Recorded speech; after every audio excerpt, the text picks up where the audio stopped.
पाकिस्तान के विदेश मंत्रालय ने खुद अपने नागरिकों को सऊदी अरब में भीख न मांगने की कड़ी चेतावनी दी है।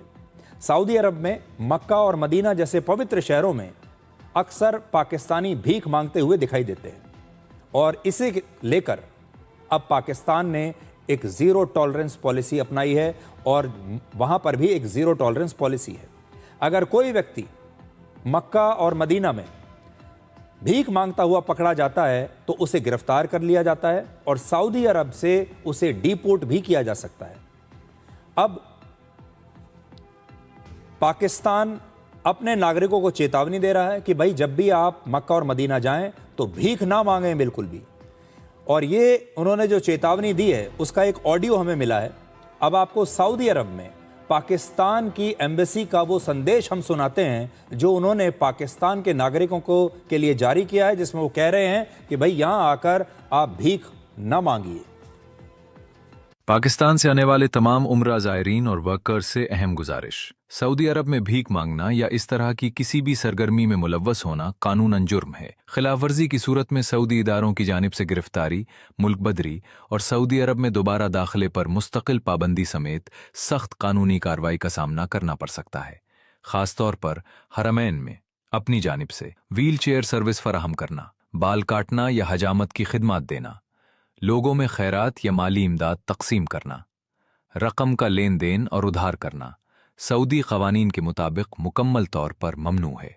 एक जिम्मेदार पाकिस्तानी शहरी के तौर पर सऊदी कवानीन की पाबंदी करें और गैर कानूनी सरगर्मियों से मुकम्मल इज्तनाब करें। आपकी जानिब से कानून की पासदारी पाकिस्तान का मुस्बत तशख्खुस बरकरार रखने में निहायत अहम है।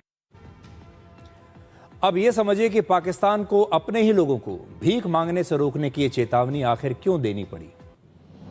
सऊदी अरब ने पिछले महीने से 1 साल का मल्टीपल एंट्री उम्रा वीज़ा शुरू किया है। ये वीज़ा जारी होने की तारीख से 365 दिनों तक वैलिड रहता है, लेकिन इसका मतलब ये नहीं कि कोई व्यक्ति पूरे 1 साल तक सऊदी अरब में रह सकता है।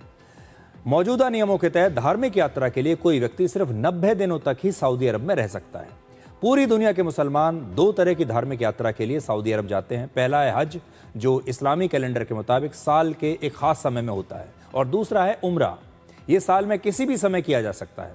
इस्लाम धर्म में आर्थिक रूप से सक्षम सभी मुसलमानों के लिए जीवन में कम से कम एक बार हज करना जरूरी है।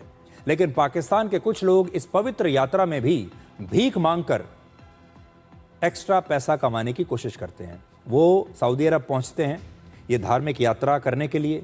इस धार्मिक यात्रा के नाम पर सऊदी अरब में चले जाते हैं, फिर वहाँ कई दिनों तक रहते हैं और वहाँ पर भीख मांगना शुरू कर देते हैं।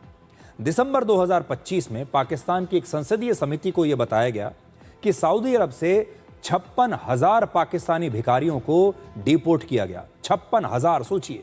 पाकिस्तान ने सिर्फ 1 साल में ही अपने एयरपोर्ट्स पर 66,000 से ज़्यादा यात्रियों को विदेश यात्रा करने से रोक दिया, क्योंकि उन्हें शक था कि ये लोग असल में धार्मिक यात्रा करने नहीं जा रहे, बल्कि भीख मांगने के लिए एक ऑर्गेनाइज्ड रैकेट यानी संगठित गिरोह के सदस्य के रूप में ये वहां जा रहे हैं। इन्हें धर्म से कुछ लेना देना नहीं, मक्का मदीना से इनका कोई मतलब नहीं है, ये तो वहां भीख मांगने जा रहे हैं। तो इसलिए वहां बड़ी संख्या में ऐसे लोग अब आ रहे हैं जो मक्का मदीना के नाम पर सऊदी अरब से वीज़ा ले लेते हैं और जितने भी दिन का वीज़ा उन्हें मिलता है उतने दिन, ज़्यादा से ज़्यादा समय तक वो वहाँ रुकते हैं और फिर वहाँ भीख मांगते हैं। ये उन्होंने अपना एक नया धंधा बना लिया है। तो पाकिस्तान की जो इंटरनेशनल बेइज्जती है वो आप यहाँ देख सकते हैं।